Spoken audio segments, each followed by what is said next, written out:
of the rim. Got it! Oh, the slam! Oh, using Curry way downtown. Oh, what a shot from Curry! Once upon a time, many eons ago, LeBron James won his first championship. This came after many years of scrutiny saying he was being compared to these greats, yet was he actually great because he hadn't won one? It was one thing to lose in 2007, but then losing in 2011 with the Miami Heat, it was like, alright, this is starting to look funny in the light. Of course, he persevered through many trials and tribulations. He won in 2012, and there was still questions.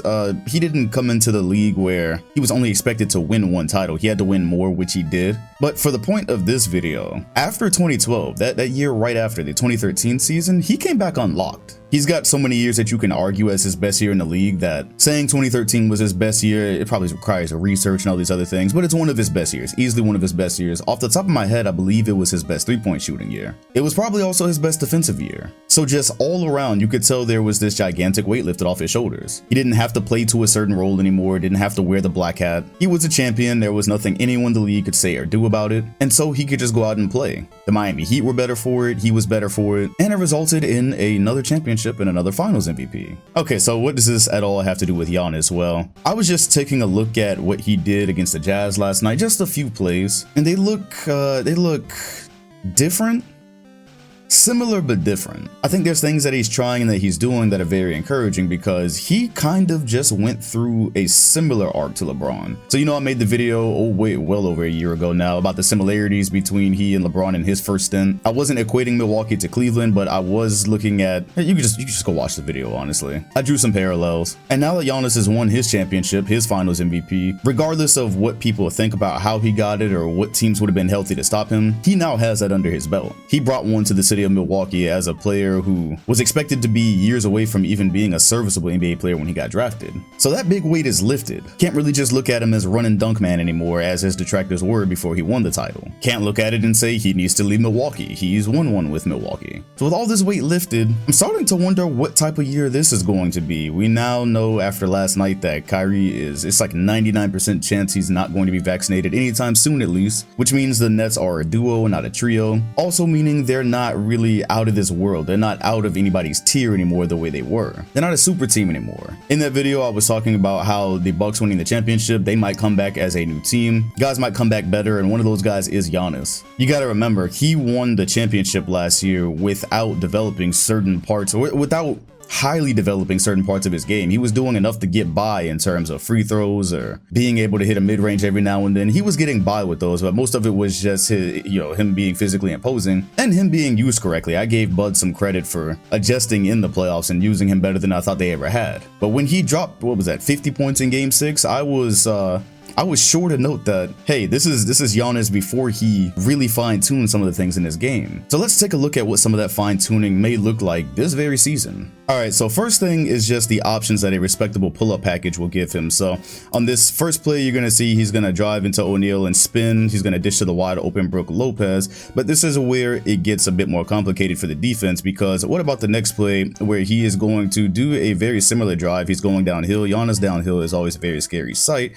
But what about the pull-up? So it looks like he might go to a spin here, but then he stops it. Look at all the space he just created with that. So once again, just dribbling into him. You do anticipate a Giannis spin a lot of the times, but you see Rudy Gobert there ready to help. He does not spin. Also, Gobert is a bit out of position here. He can probably make a closeout, but if Giannis were to whip a quick pass there, you have a possible Brook Lopez 3. But if he gets in his bag, boom, you got a wide open jumper. Off the top of my head, I don't know the percentage that he was hitting these at in the playoffs, but it seemed to be at like a get by percentage, like I was saying at the beginning of the video. Enough to get by. He adds something like this and he starts looking for it, as in like, hey, this is just my game, this is what I do. Not as much as Kevin Durant does it, but like KD does it with the confidence. Major problems. Who's contesting that? Who in the NBA is contesting that? There's guys with the height and wingspan for it, but after he's created that space, O'Neal is contesting his chest. That's, oh my gosh, that's got to be a good like 9 feet in the sky. That is ridiculous. So this is a place that he's got a lot more room to be confident at, and this was a shot last year that when he took it, I say, hey, the defense won. If Giannis is taking a fadeaway, you've won.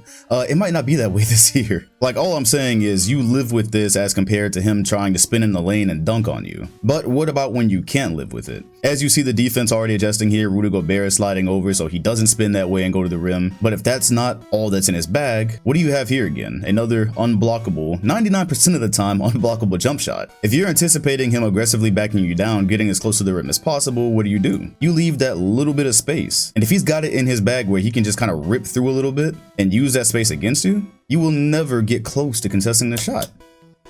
So that is a thing that he was doing last year. But once again, even throughout the playoffs, I was like, okay, cool, you've won. When he does that, you've won. This looks like it might be very smooth this season. And if this becomes a go-to, you can just go ahead and wrap it up. Like, there's nothing you can do. This is him walking into three-pointers. Once again, you've won when Giannis takes threes, but it's preseason. Take everything you see with a grain of salt. It's just that watching Giannis Antetokounmpo walk into threes confidently, it's a great thing. I know he still tried them last year. He would airball like 2 or 3 times in a game last year and he would still go for them. So that's good. It shows that his confidence is really never shaken. But even here, look at the floor if you have to take Giannis 3 seriously. So clearly the defender is here. But if Giannis is now able to add some fakes into that, some stop and goes, now you've got cutters from the corner, possibly even more space for him to work with. That just opens up an entire new point of attack for the Milwaukee Bucks. And you'll see why I think more of this later in the video. Actually, you might see it right now. So you could just say, oh, it's preseason, so he's just relaxed. He's not under any real pressure. But that's my point. Now that he's won a championship, it's not that he's not under any real pressure, but he might feel inclined to get in his bag a little bit more now or practice things that maybe he wasn't that comfortable with before. And this is him just making reads. So this is off the Chris Middleton pick. Defender giving him a ton of space. He takes that space to walk up a little bit, get to a spot that he's maybe more comfortable with because you still don't want to turn him into an exclusively three-point shooter. That looks very confident and smooth to me. That looks a little bit different than last year. And you'll also see it right here because here he is once again walking into three-pointers. He says, all right, you're not going to come out that far on me? I'm happy to take it. If he's happy to take those this year, cancel the league. We thought it was going to be super teams that cancel the league. No, Giannis confidently taking jumpers, pull-ups, three-pointers off the dribble, that will cancel the league. There's nothing left that you can do if you have to start adjusting to this. It would probably make give and goes way more common. Right here, Hassan Whiteside is just in drop, so it's very easy. But what about times, I mean, it's just poor drop. All he did was kind of swipe at it. But what about when you say, hey, Giannis takes jump shots. Now he's confident in his jumper. I have to step up a little bit on him. I can't just stand in the paint. Well, give and goes would be here all day. Just a little pass. Oh, the center is playing up. He's not just being lazy like Hassan Whiteside. He's actually playing up a bit on Giannis. That'll be there all season. Just like these little sneaky cuts will. So here Hassan Whiteside just doesn't have any track of Brook Lopez. He made it kind of easy. But what I wanted to say here is, once again, what if you're not just anticipating Giannis spins? What if you're anticipating Giannis fadeaways, and because of the separation he might create on a defender, someone like Hassan Whiteside is helping. Somebody might help on that contest. Easy cut that will be there the entire season. But once again, that's just Hassan Whiteside kinda. Either way, those are just a couple of the Giannis plays that caught my eyes last night. Just some things that looked confident, some options that might open up for him this season, some things that he might feel more comfortable trying now that he doesn't have the weight of saying, hey, if I take more three-pointers or I take more pull-up jump shots, that might lead to us not winning. They've won now. Those are things that he might be doing more consistently the entire season, and he might have one of his best seasons, even though he's had just crazy seasons up to this point. He's already won MVPs. Just like LeBron James had, he might have the greatest season of his career. But what do you think? Do you think we're just going to see marginal improvement from last season? Do you think these are things that he's really only trying in the preseason? Because I do remember once upon a time, James Harden had a crazy move in his bag in preseason that he never used during the regular season. Of course, that's a way different situation. I'm just drawing yet another parallel between Giannis and LeBron, saying that once they've won, something else might unlock. And if anything else unlocks for Giannis, then I don't know. If you're not a fan of the Bucks, you might not have much reason to be watching this season. It's cool to see though. I remember making a video years and years ago, like 2017, saying the Giannis takeover has begun. Now he's a champion. Now he's still getting better. Very cool evolution to watch. Well, let me know what you think. Hit the like button, comment, and sub if you enjoyed, and hit the bell next to my name if you want notifications every time a new video drops. Appreciate you watching, and I will see you on the next one.